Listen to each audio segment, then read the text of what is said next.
fellow citizens of the United States of Biafra and compatriots.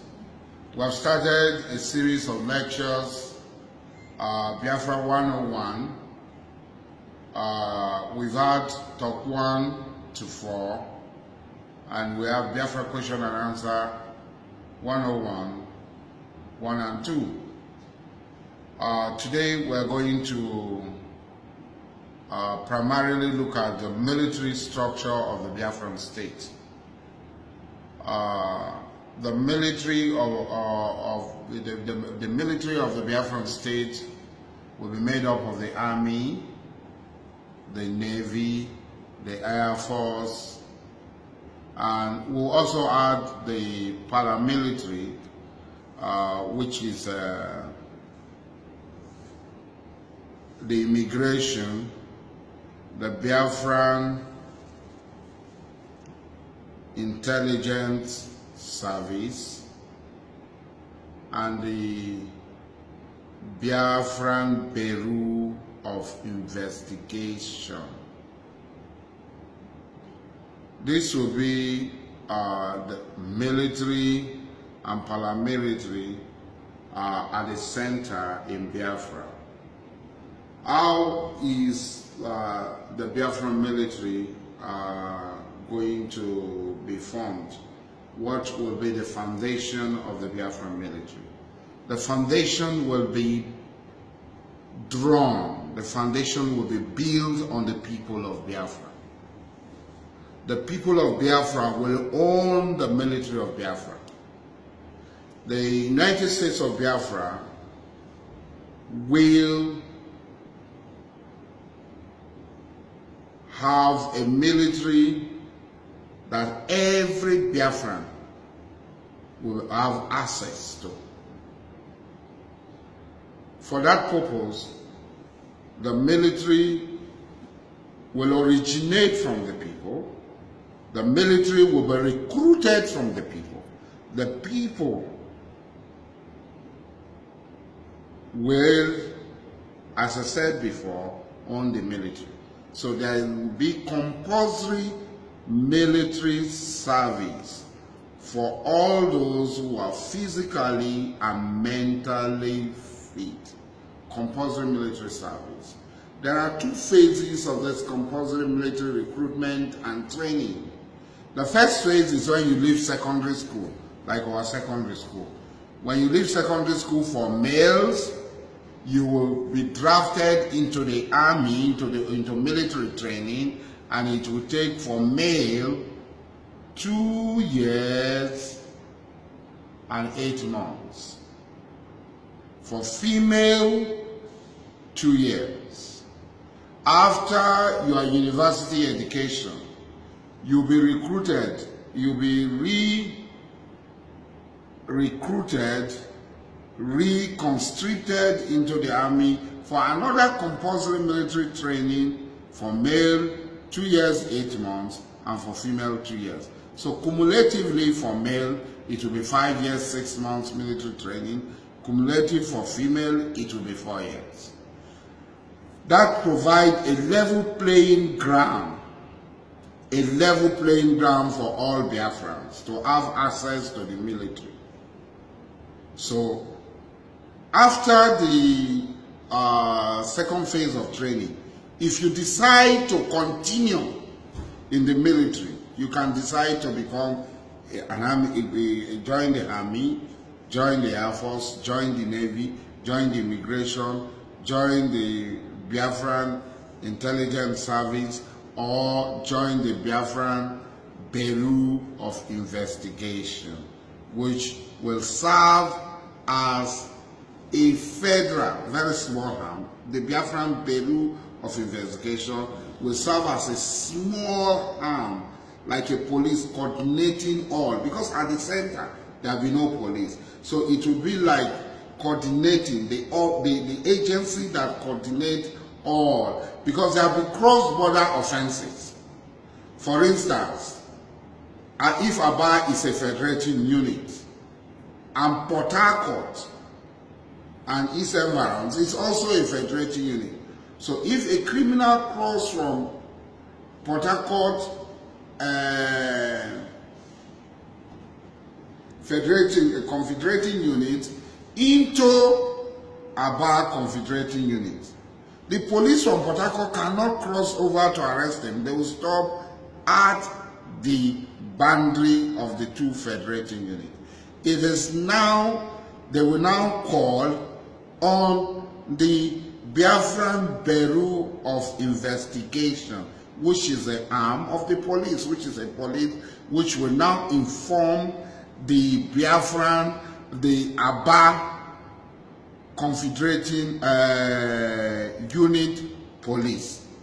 Now, they will now work hand in hand to apprehend the criminal and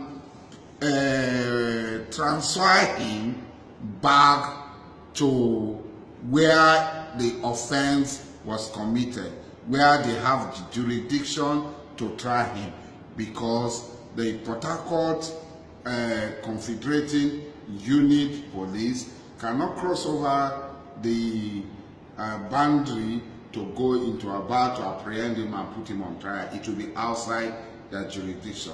That is the BBI, Biafra Bureau of Investigation. It will be like a coordinating police ministry, just a few officers at the level. They will have branches, they will have offices in all the confederated states that will be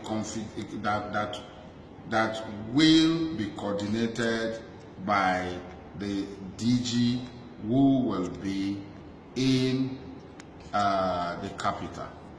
Now, the Biafran Intelligence Service will deal with intelligence gathering, both as external and internal intelligence gathering, and share same intelligence with all the arms of the Biafran military and the police forces.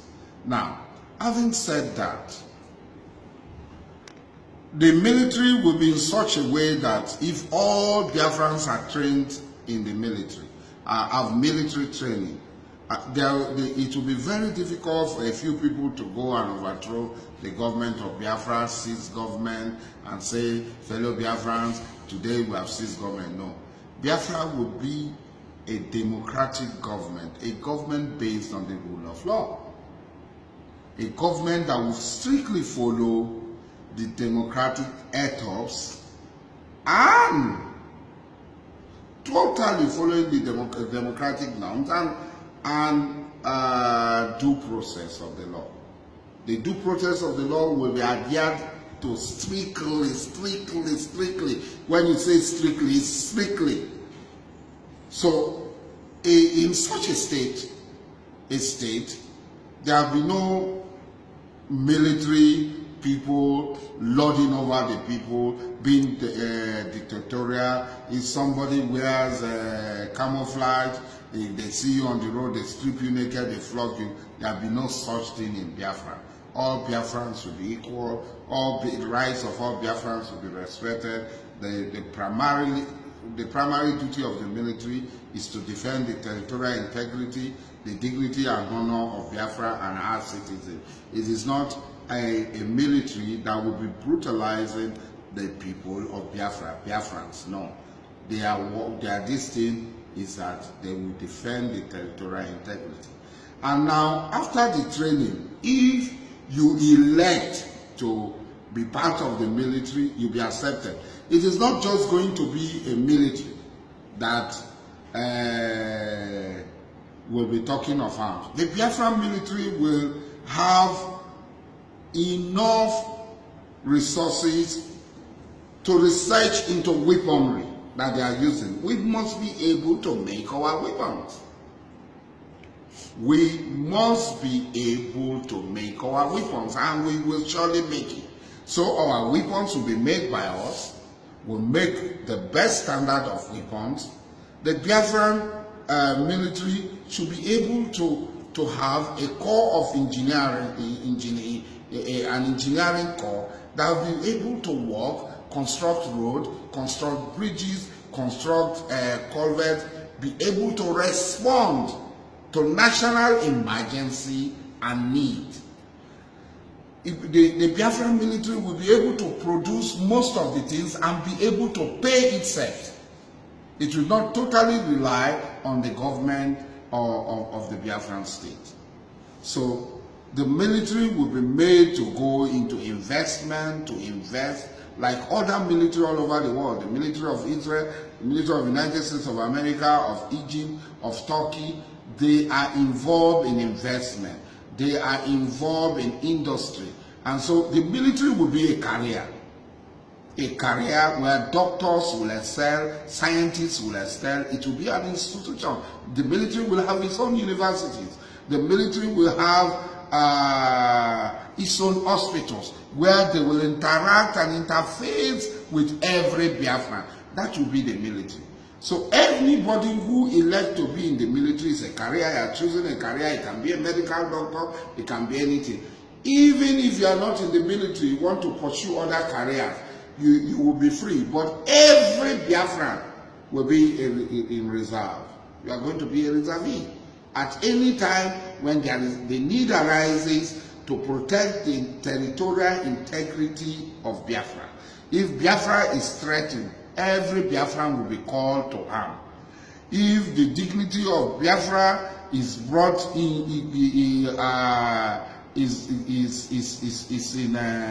is brought into shame, we are going to reclaim our dignity, our honor as a people. Now, a lot of people are afraid that people will hijack Biafra through the military, through military coup. It is not going to be possible. Biafra will be structured in such a way that it will be very difficult for one set of Biafrans to go and lord over Biafran by planning military coup, because the states, each of the confederating units, will have their own police force.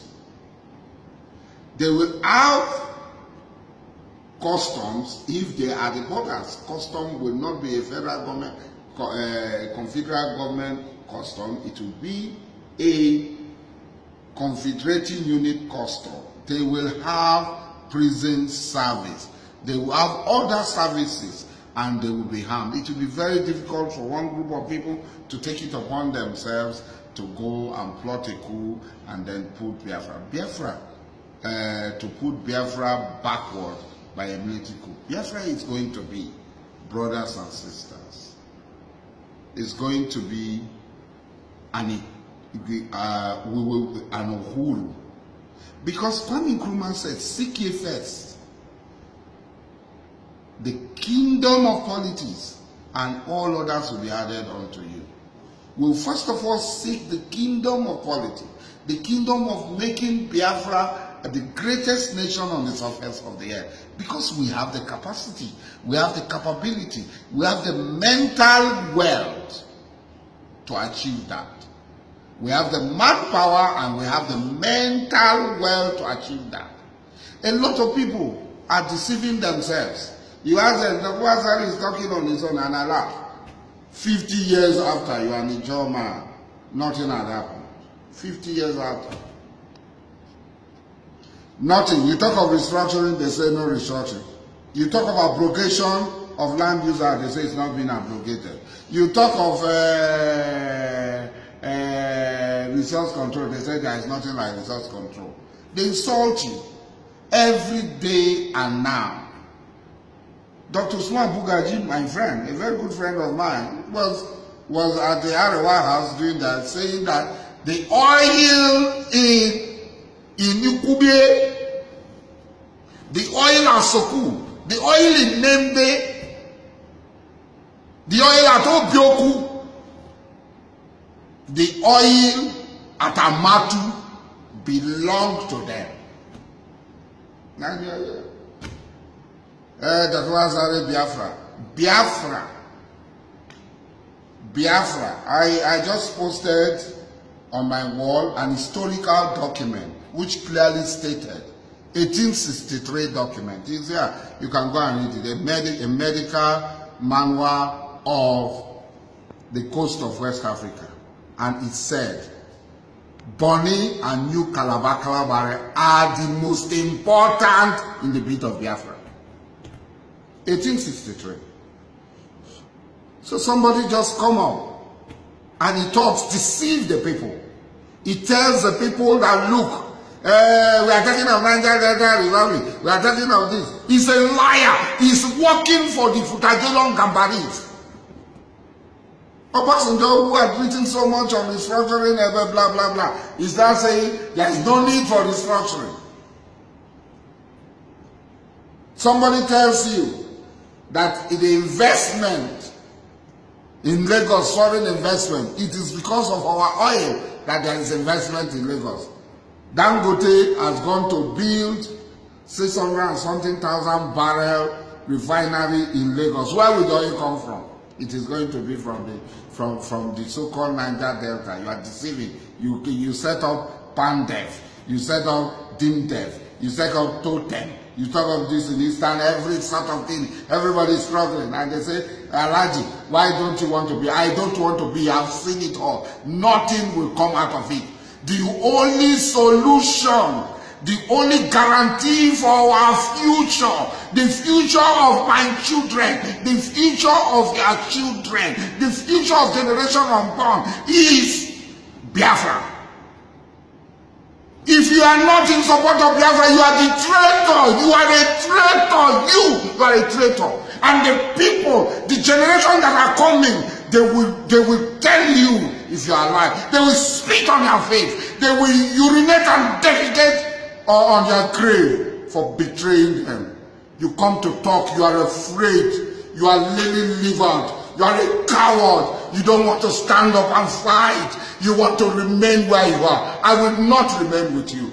Biafran army, the military of Biafra, will be the core foundation of the Biafran people. Our military, they said, if you want peace, prepare for war. Their cattle are everywhere entering our communities. They want to build ranches on our land for their people. Every law must be made for them. Recently, they put cut-off back at 180 over 400. It's not enough. They brought it down to 100 and 120.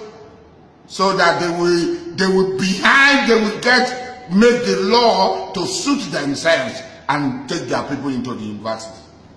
Every law must be for their interest. What is your interest? The people who gave quick notice and people said they are not going, when they kill you, you will be in their grave. They said they cannot arrest them. But they want to arrest Nnamdi. You cannot arrest Nnamdi. You cannot arrest anybody. You cannot arrest anybody. We are all ready to make the sacrifices. I am ready. You have arrested me several times. Nothing has happened. God is on our side. We are very close to our freedom. And Biafra is surely going to be free. And there's nothing you can do about it. If you like, go and meet with the enemy, plot, do whatever you do. The Almighty God says, they plot, we too are plotting. And at the end, we will know who is the best of plotters.